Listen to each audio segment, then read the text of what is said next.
জুলাই সনদের চূড়ান্ত অনুলিপি পাঠানো হচ্ছে রাজনৈতিক দলগুলোর কাছে, সই হবে শুক্রবার। বাস্তবায়নের উপায় নিয়ে থাকছে না সুপারিশ। বিচার বিভাগের আলাদা সচিবালয় এ সরকারের সময়ে জানালেন আইন উপদেষ্টা, হয়রানি নিরসনে কাল থেকে জামিননামা অনলাইনে। ৩৫ বছর পর কাল চাকসু নির্বাচন, ভোট হবে ওএমআর পদ্ধতিতে, ক্যাম্পাস জুড়ে ব্যাপক নিরাপত্তা। দেখছিলেন ক্রাউন সিমেন্ট সংবাদ শিরোনাম, এবারে বিস্তারিত। জুলাই জাতীয় সনদের চূড়ান্ত অনুলিপি আজ রাজনৈতিক দলগুলোর কাছে পাঠাবে জাতীয় ঐকমত্য কমিশন। তবে সনদের সংস্কার প্রস্তাব বাস্তবায়নের উপায় নিয়ে কোনো সুপারিশ থাকছে না। এ সংক্রান্ত সুপারিশ পরে অন্তর্বর্তী সরকার ও দলগুলোর কাছে দেবে ঐকমত্য কমিশন। এটি জুলাই সনদের অংশ হবে না। অন্তর্বর্তী সরকার দায়িত্ব নেয়ার পর রাষ্ট্রের বিভিন্ন ক্ষেত্রে সংস্কারের উদ্যোগ নেয়। প্রথম ধাপে গঠন করা হয় ৬টি সংস্কার কমিশন। সংস্কার প্রস্তাব নিয়ে দলগুলোর সঙ্গে আলোচনা করে ঐকমত্য কমিশন। প্রথম পর্বে ৩৩টি ও দ্বিতীয় পর্বে ৩০টি দলের সঙ্গে আলোচনা করে ঐকমত্য কমিশন। গত ফেব্রুয়ারি থেকে জুলাই পর্যন্ত সময়ে ২ পর্বের আলোচনায় ৮৪টি সংস্কার প্রস্তাবের ঐকমত্য সিদ্ধান্ত হয়। এগুলো নিয়ে তৈরি করা হচ্ছে জুলাই জাতীয় সনদ। আগামী শুক্রবার সনদ স্বাক্ষর অনুষ্ঠান হবে জাতীয় সংসদের দক্ষিণ প্লাজায়। ইতিমধ্যে অনুষ্ঠান আয়োজনের প্রস্তুতি শুরু হয়েছে। বিচার বিভাগের জন্য আলাদা সচিবালয়, গুম, দুদক ও মানবাধিকার আইন আগামী কয়েক সপ্তাহের মধ্যে সম্পন্ন হবে জানিয়েছেন আইন উপদেষ্টা ডক্টর আসিফ নজরুল। আইন উপদেষ্টা বলেন, কোর্টে জামিনপ্রাপ্ত ব্যক্তিদের জামিন প্রক্রিয়া সহজ করতে অনলাইন বেল সিস্টেম চালু করতে যাচ্ছে আইন মন্ত্রণালয়। দেশে আইন ও বিচার ব্যবস্থাকে আরও শক্তিশালী করার লক্ষ্যে মঙ্গলবার সকালে সুপ্রিম কোর্ট অডিটোরিয়ামে বাংলাদেশ ইউএনডিপি আয়োজিত নতুন আইনজীবীদের ইন্টার্নশিপ অনুষ্ঠানে একথা বলেন তিনি। আইন উপদেষ্টা জানান, জামিনপ্রাপ্ত ব্যক্তির জামিন পাওয়ার আগে ১২টি ধাপ অতিক্রম করতে হয়, অনেক ধাপে টাকাও দিতে হয়। তাই ভোগান্তি কমাতে অনলাইন বেল সিস্টেম চালু করা হচ্ছে, যা দ্রুত ও সহজ করবে জামিন প্রক্রিয়া। রাজধানীর কলাবাগান এলাকার একটি বাসার ডিপ ফ্রিজ থেকে এক নারীর লাশ উদ্ধার করা হয়েছে। ঘটনার পর পালিয়েছে তার স্বামী। সোমবার রাতে কলাবাগান প্রথম লেনে লন্ডন কলেজের পাশে একটি ভবনে এ ঘটনা ঘটে। তাসলিমা আক্তার নামে ওই নারীর শরীরে আঘাতের চিহ্ন পেয়েছে জানায় পুলিশ। ওই ভবনের ৬ তলার একটি ফ্ল্যাটে ২ কন্যা সহ নিহত নারী ও তার স্বামী থাকতেন। কলাবাগান থানা পুলিশ জানায়, তাদের ধারণা রবিবার রাতে যে কোনো কারণে হত্যার পর স্বামী নজরুল ইসলাম তার স্ত্রীর লাশ ডিপ ফ্রিজের ভেতরে রেখে দেয়।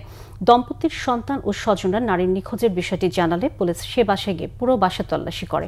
এক পর্যায়ে ডিপ ফ্রিজের ভেতর থেকে ওই নারীর লাশ উদ্ধার করা হয়। লাশ ময়নাতদন্তের জন্য মর্গে পাঠানো হয়েছে। নিহত তাসলিমা আক্তারের গ্রামের বাড়ি গাজীপুরে। ৩৫ বছর পর আগামীকাল হতে যাচ্ছে চট্টগ্রাম বিশ্ববিদ্যালয় কেন্দ্রীয় ছাত্র সংসদ, চাকসু ও হল সংসদ নির্বাচন। এরই মধ্যে প্রচারণা শেষ। ব্যালট পেপারে ওএমআর পদ্ধতিতে হবে ভোট গ্রহণ ও গণনা। সুষ্ঠুভাবে ভোট গ্রহণের সব প্রস্তুতি নিয়েছে নির্বাচন কমিশন। পুরো ক্যাম্পাস জুড়ে নেওয়া হয়েছে ৪ ধাপের নিরাপত্তা ব্যবস্থা। চট্টগ্রাম থেকে শাহেদা পিয়ার রিপোর্টে বিস্তারিত। চাকসু নির্বাচন, যে নির্বাচনের জন্য চট্টগ্রাম বিশ্ববিদ্যালয় শিক্ষার্থীদের অপেক্ষা ৩৫ বছরের। সবশেষ ১৯৯০ সালে হয়েছিল চাকসুর ভোট। দীর্ঘ প্রতীক্ষার অবসান ঘটিয়ে বুধবার সকাল ৯টা থেকে শুরু হবে ভোট গ্রহণ, চলবে বিকেল ৪টা পর্যন্ত। এরই মধ্যে সার্বিক প্রস্তুতি শেষ করেছে নির্বাচন কমিশন। 5টি অনুষদে হবে ভোট কেন্দ্র। প্রতিটি কেন্দ্রে 12টি করে মোট 60টি ভোট কক্ষ থাকবে। নির্বাচন ঘিরে ক্যাম্পাস জুড়ে থাকছে 4 ধাপের নিরাপত্তা ব্যবস্থা। ভোট গ্রহণের স্বচ্ছতা নিশ্চিতে বিশ্ববিদ্যালয় প্রশাসন ভোট গ্রহণ ও গণনা প্রক্রিয়া সরাসরি দেখাবে ক্যাম্পাস জুড়ে স্থাপন করা 14টি বড় এলইডি স্ক্রিনে। জাল ভোট রোধে ভোটার তালিকায় থাকছে শিক্ষার্থীদের ছবি।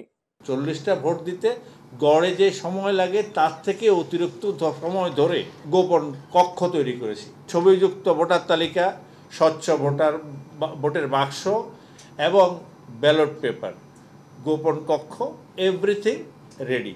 আর একটা জিনিস আমরা যোগ করেছি, সেটি হলো আমাদের শিক্ষার্থীদের কোনো ধরনের কনফিউশন যেন না থাকে। আমরা প্রতিটি কক্ষে সিসি ক্যামেরা লাগিয়েছি এবং সেটি দৃশ্যমান থাকবে কেন্দ্রের বাইরে থেকে।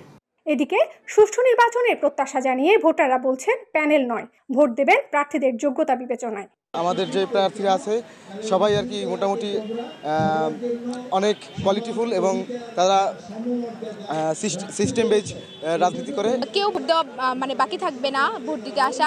শহর থেকেও সবাই আসবে ভোট দিতে, তারা নিজেদের যোগ্য প্রার্থীকে বাছাই করে নেবে। চাকসুর মাধ্যমে কোনো নির্দিষ্ট দল ক্ষমতায় গিয়ে যেন মানে চাকসুটাকে বিনষ্ট করতে না পারে। তো পরিবেশ আপাতত মূলত আমরা ভালোই দেখতেছি এখানে। চাকসু নির্বাচনে মোট ভোটার ২৭,৫১৬ জন। কেন্দ্রীয় সংসদে ২৬টি পদের বিপরীতে প্রতিদ্বন্দ্বিতা করছেন ৪১৫ জন প্রার্থী এবং হল ও হোস্টেল সংসদে যথাক্রমে ১৪ ও ১০টি পদের বিপরীতে প্রতিদ্বন্দ্বিতা করছেন ৪৯৩ জন। শাহিদা পিয়া, বাংলা ভিশন, চট্টগ্রাম। কোনো খোঁজ নেই নরসিংদী জেলা পরিষদের ৩০৭টি প্রকল্পের। ২ অর্থবছর আগে খাতা কলমে প্রকল্পগুলোর অনুমোদন হলেও বাস্তবচিত্র ভিন্ন। কোটি কোটি টাকার এই প্রকল্পগুলো যাদের জন্য, তাদের অনেকেই এ সম্পর্কে কিছুই জানেন না। প্রকল্পের প্রায় ১১ কোটি টাকা কোথায় গেল, কারো কাছে নেই সেই খোঁজ খবর। নরসিংদী প্রতিনিধি লক্ষণ বর্মনের তথ্য ছবিতে দেখুন ডেস্ক রিপোর্ট।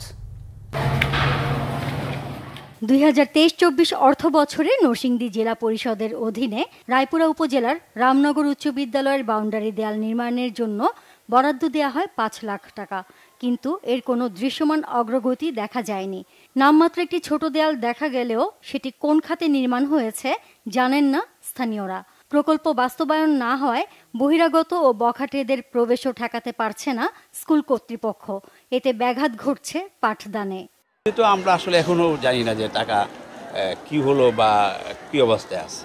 বরাদ্দ পাইছি শোনার পরে যোগাযোগ করছে, যোগাযোগ করার পরে উনি বলছে পরে তো মানে দায়িত্বে দিচ্ছি স্যার, মানে পরে এটার এই মানে টেন্ডার হয় না, পরে টেন্ডার হইলে আপনারা মানে জানতে পারবেন। এটা উপকার হলো স্টুডেন্টদের একটা নিরাপত্তার জন্য, মানে যেমন বাউন্ডারিটা অবশ্যই মানে পাইলে এটা একটা মানে স্টুডেন্টরা নিরাপদে থাকবে, নিরাপত্তা। একই অবস্থা রায়পুরার আদিয়াবাদ এলাকার সামাজিক কবরস্থান সহ মনোহরদীর ৬ উপজেলার বিভিন্ন প্রকল্পেরও। এতে হতাশ এলাকাবাসী। কার্য এই বাউন্ডারি আর কবরস্থানের বাউন্ডারি এখন তো কার্য হয়েছে না। বাউন্ডারি না থাকলে এই যে মানুষ কুকুর, বিলাই, শিয়াল এগুলি নিয়ে লাশ উঠায় মানুষ বাহিরে নিয়ে আসে। জামে মসজিদে একটা রোড হওয়ার কথা ছিল ১০ লাখ টাকা ফান্ডে, কিন্তু আমরা আজ পর্যন্ত এটা পাই নাই। সব মিলিয়ে এসব প্রকল্পের ব্যয় ধরা হয়েছিল ১১,২৯,০০,০০০ টাকা। বাতিল প্রকল্পগুলো চলতি অর্থ বছরে পুনর্বিন্যাসের দাবি জেলা পরিষদের। এরই মধ্যে ৩০৭টি প্রকল্পের মধ্যে বাতিল করা হয়েছে ১২২টি। বাকি ১৮৫টি প্রকল্পের কাজ নতুনভাবে শুরুর প্রস্তুতি নেওয়া হচ্ছে, জানান সহকারী প্রকৌশলী। পিআইসির কাজগুলো নিয়ে আমরা আমাদের জেলা পরিষদের মিটিং হয়, মিটিংয়ে আমরা অনেকবার আলোচনা করেছি। ম্যাক্সিমাম ক্ষেত্রে দেখা গিয়েছে যে প্রথম কিস্তির টাকা নিয়ে তারা এখন পর্যন্ত কাজগুলো করেনি। তাদের সবাইকে তাগিদ দেওয়া হয়েছে, হয়তো এই মাস পর্যন্ত তাদেরকে সময় দেওয়া হবে। এর মধ্যে যদি তারা কাজটা না করে প্রথম কিস্তির টাকাটা তাদেরকে ফেরত দেওয়ার জন্য আমরা চিঠি দিব। প্রকল্পের অর্থ ব্যয়ের সঠিক তথ্যের পাশাপাশি বিষয়টির দ্রুত তদন্ত ও অনিয়মকারীদের বিরুদ্ধে ব্যবস্থা নেওয়ার দাবি এলাকাবাসীর। Bangla vision news desk. Israel Hamas শান্তি চুক্তিতে সই করে দিনটিকে মধ্যপ্রাচ্যের জন্য ঐতিহাসিক দিন বলে ঘোষণা দিলেন মার্কিন প্রেসিডেন্ট ডোনাল্ড ট্রাম্প। একই সাথে ভূখণ্ডটির উন্নত ভবিষ্যৎ ও পুনর্গঠনের জন্য নিরস্ত্রীকরণের দিকে তাগিদ দেন তিনি। এছাড়া পুলিশ বাহিনী মোতায়েনের পরিকল্পনার কথা জানান মার্কিন প্রেসিডেন্ট। গাজা যুদ্ধের অবসানে সোমবার মিশরে আয়োজিত শান্তি সম্মেলনে ট্রাম্প ছাড়াও অন্তত ৩৫ জন বিশ্ব নেতা অংশ নেন। এর আগে ইসরায়েল ও ফিলিস্তিনের বন্দি বিনিময়ের পর উদযাপনে মাতেন স্বজনরা। শহীদ আরাফাতের ডেস্ক রিপোর্ট। গাজা যুদ্ধবিরতি চুক্তির নথিতে সই করে আরও একটি ইতিহাস রচনা করলেন মার্কিন প্রেসিডেন্ট ডোনাল্ড ট্রাম্প। তবে ভূখণ্ডটির ভবিষ্যৎ নিয়ে তৈরি করলেন কিছুটা ধোঁয়াশা। হামাসের নিরস্ত্রীকরণের পর পুলিশ বাহিনী মোতায়েনের ইঙ্গিত দিলেন ট্রাম্প। বললেন যুক্তরাষ্ট্রের অধীনে গাজা হবে নিরাপদ ও সুরক্ষিত স্থান। কিন্তু ফিলিস্তিনিরা আগেই বলেছেন ভূখণ্ডটির শাসক নির্বাচন করবেন এবং তারাই ঠিক করবেন গাজার ভবিষ্যৎ। এটি একটি স্মরণীয় দিন। সব রক্তপাত, ঘৃণার অবসান হলো। এখন গাজাকে নতুন করে সাজাতে হবে। পুনর্গঠনের জন্য এটিকে নিরস্ত্রীকরণ করতে হবে। যুক্তরাষ্ট্র অংশীদার হয়ে কাজ করবে। আমি আগেও যেমনটি বলেছিলাম, এখন বেসামরিক পুলিশ বাহিনী মোতায়েনের ব্যাপারে ভাবতে হবে। যুক্তরাষ্ট্রের হাত ধরে মধ্যপ্রাচ্য একটি নিরাপদ এবং সুরক্ষিত স্থান পাবে। সোমবার মিশরের পর্যটন শহর শার্ম আল শেখে শান্তি সম্মেলনে মার্কিন প্রেসিডেন্টের সাথে উপস্থিত ছিলেন আরও অন্তত 34টি দেশের বিশ্বনেতা। ট্রাম্পের পাশাপাশি মিশরের president Abdel Fattah al Sisi, তুরস্কের প্রেসিডেন্ট রিসেপ তাইয়েপ এরদোয়ান, কাতারের আমির Sheikh Tamim bin Hamad al Thani সহ অন্যান্য নেতারা চুক্তিটিতে স্বাক্ষর করেন। গাজার পুনর্গঠনে বিশ্বনেতারা সম্মিলিতভাবে কাজ করার অঙ্গীকার করেন। এর মধ্যেই সোমবার ধাপে ধাপে মুক্তি পায় ইসরায়েলি জিম্মিরা। বিনিময়ে নেতানিয়াহু প্রশাসনও মুক্তি দেয় প্রায় 2000 ফিলিস্তিনিকে। ফিলিস্তিনি বন্দীরা মুক্তির পর তাদের দুর্বিষহ সময়ের কথা স্মরণ করেন। ইসরায়েলের কারাগার কসাইখানার সাথে তুলনা করেন। তবে মুক্ত ফিলিস্তিনিদের পেয়ে আনন্দে অশ্রুসিক্ত হতে দেখা যায় স্বজনদের। শহীদ আরাফাত, বাংলাভিশন নিউজ ডেস্ক।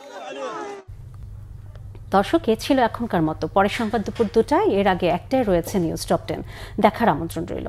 এছাড়া বাংলাভিশন সংবাদের সংবাদ সংশ্লিষ্ট অনুষ্ঠান দেখতে ভিজিট করুন www.bfnews24.com ও facebook.com/banglavisionnews এবং সাবস্ক্রাইব করুন youtube.com/banglavisionnews। এতক্ষণ সাথে থাকার জন্য ধন্যবাদ সবাইকে।